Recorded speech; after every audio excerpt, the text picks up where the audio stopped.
Here's your rewritten version in a smoother, more dramatic YouTube style while keeping the flow stronger and more engaging. You caught that, right?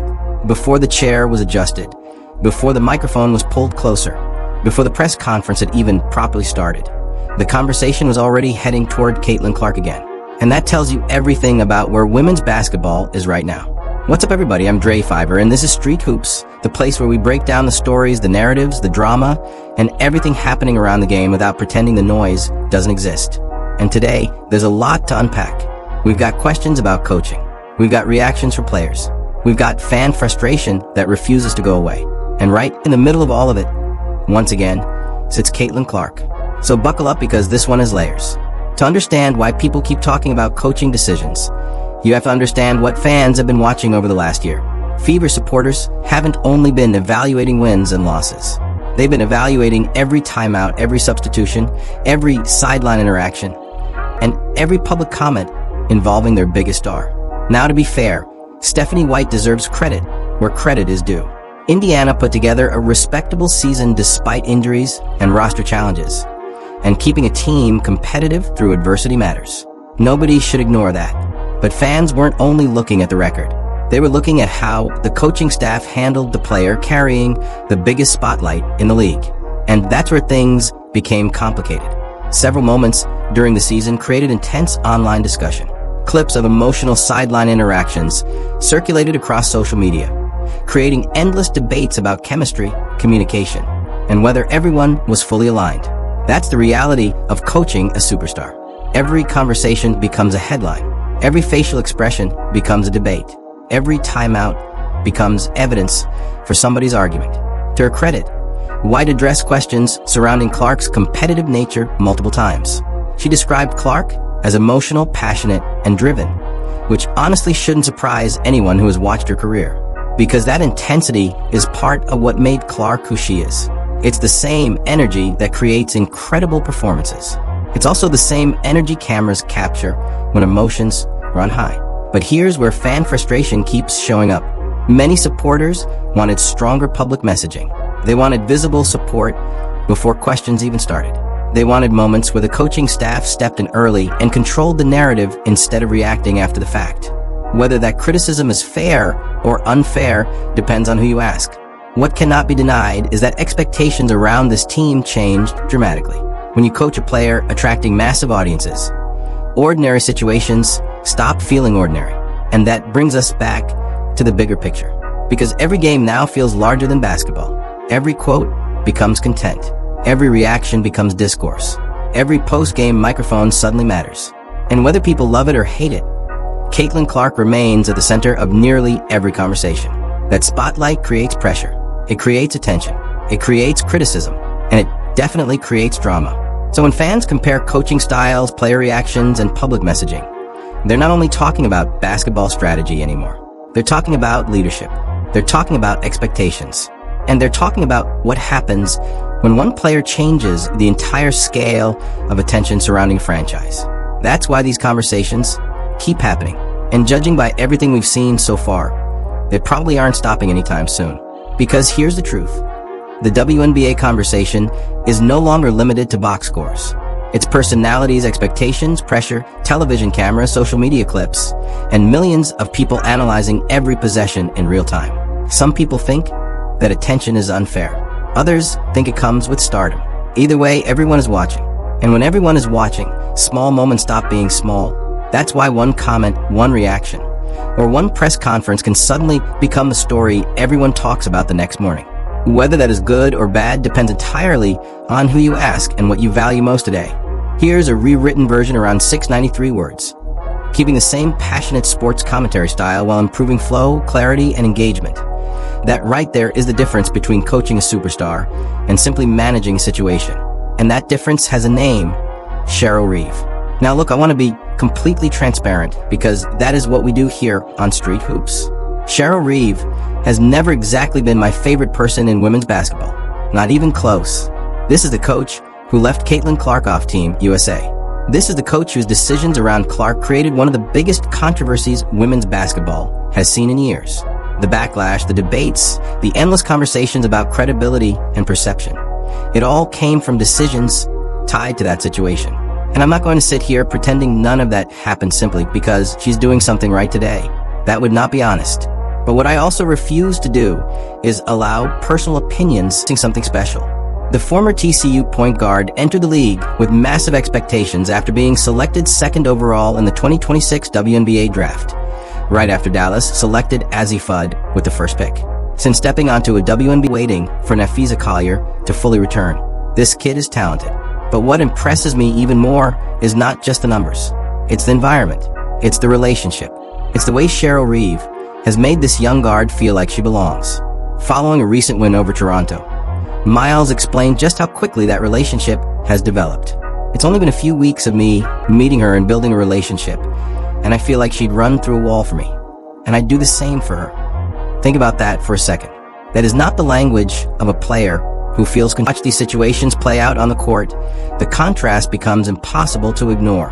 When Olivia Miles gets frustrated, when emotions boil over, when she reacts to calls or gets fired up during games, Cheryl Reeve does not immediately try to suppress it. She lets her breathe. She lets her experience the moment. Then she pulls her aside, communicates, validates what she's feeling, and moves forward together. That's partnership. That's trust. That's respect. You do not see assistant coaches sprinting across the floor trying to physically calm everything down. You do not see panic. You see management without removing personality. Because emotional players are not problems. Emotional players are often competitors. Now compare that to what many Indiana Fever fans believe they've seen from Caitlin Clark situations. There have been viral clips. There have been repeated conversations. There have been moments where Clark's passion appears to be treated less like fuel and more like something that needs to be controlled. Now, I want to be fair here. Clips can absolutely be misleading. Social media edits moments. Narratives spread quickly. Context disappears. All of those things are true. But what also matters is repetition. When fans repeatedly ask the same question over and over again, why does the bench seem uncomfortable with Clark showing emotion? Why does her competitiveness sometimes appear treated like a problem? Why does this conversation continue happening? At some point, people stop talking about isolated moments and start talking about patterns. And whether people agree or disagree with that perception, the reality is simple.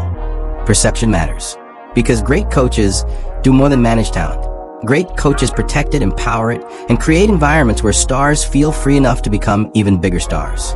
That might be the biggest lesson Cheryl Reeve is teaching right now. Here's your rewritten version expanded to around 782 words, keeping the dramatic sports commentary energy while improving pacing, flow, and readability.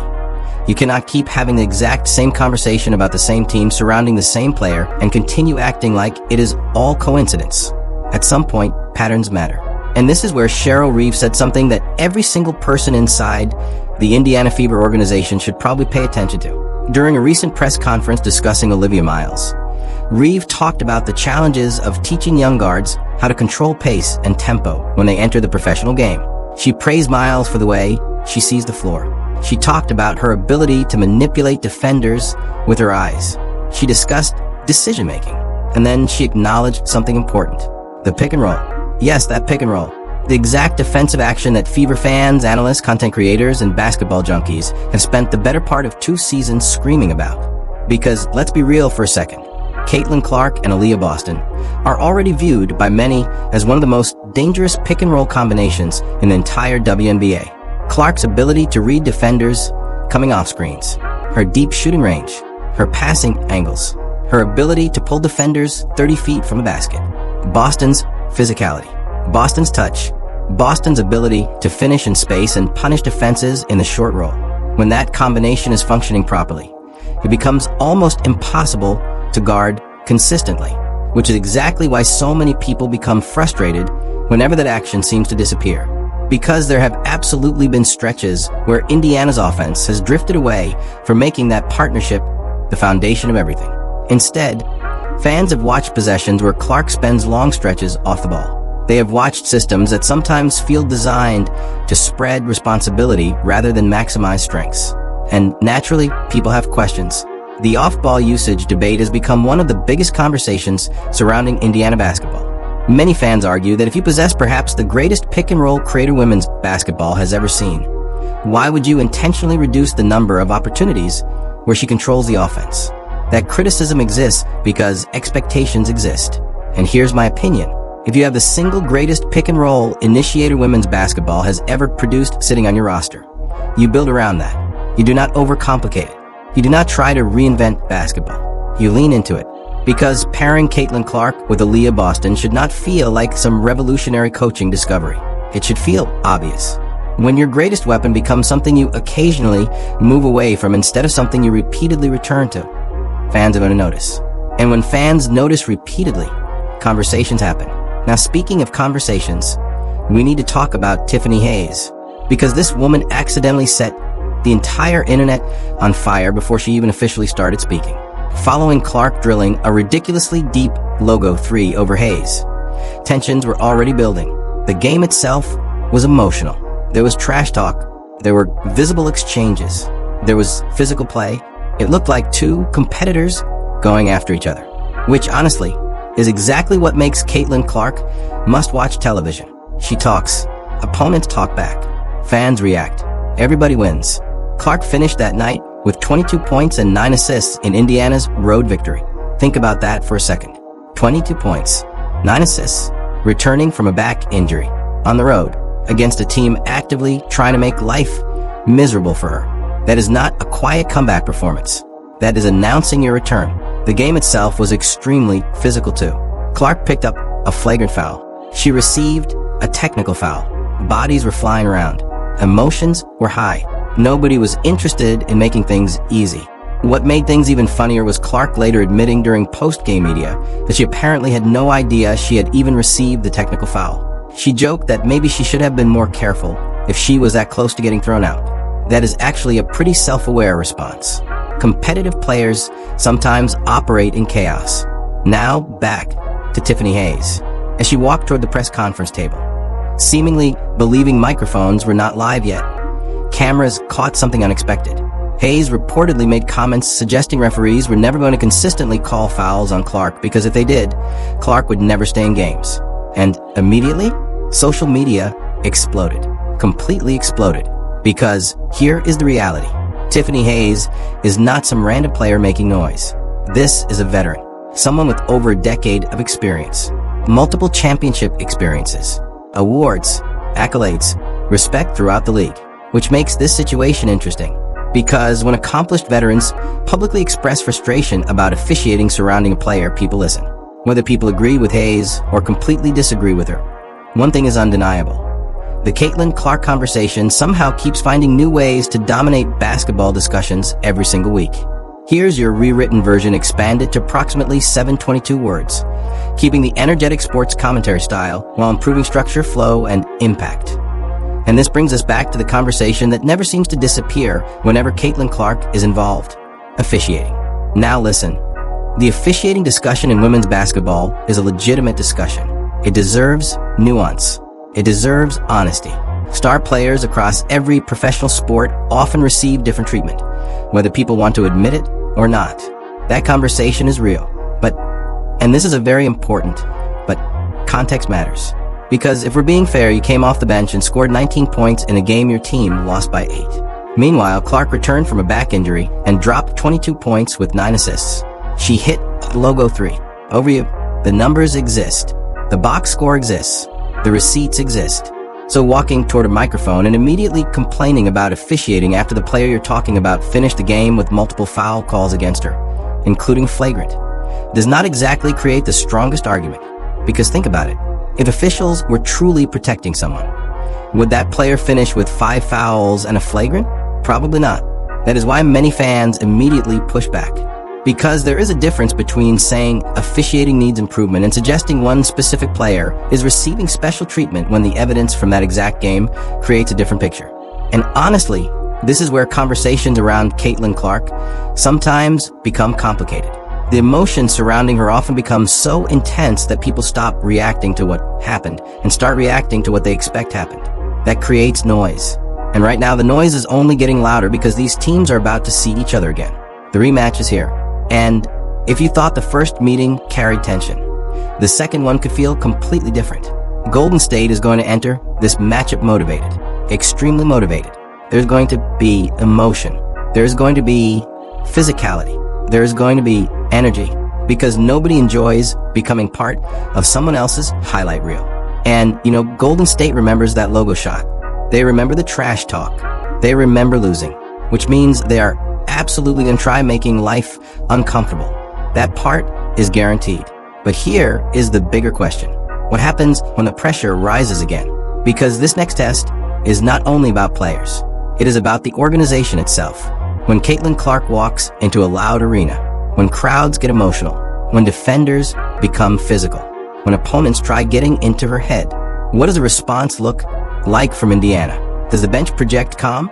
Does it project confidence? Does it project support? Or does it create the appearance of trying to control moments rather than embracing them? Because whether people like hearing it or not, Clark's emotion is not separate from her success. It is connected to it. The competitiveness, the confidence, the willingness to respond when challenged, the refusal to back down. Those qualities are not accidental. Those qualities are part of the package. You cannot separate the fire from the production because the fire helps create the production.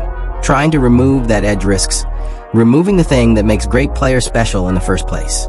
And this brings us back to the comparison everyone keeps making. When people praise environments around young stars, they are not simply talking about playbooks. They are talking about trust. They are talking about freedom. They are talking about whether players believe they can fully be themselves without constantly worrying about how emotional they appear. Because basketball is emotional.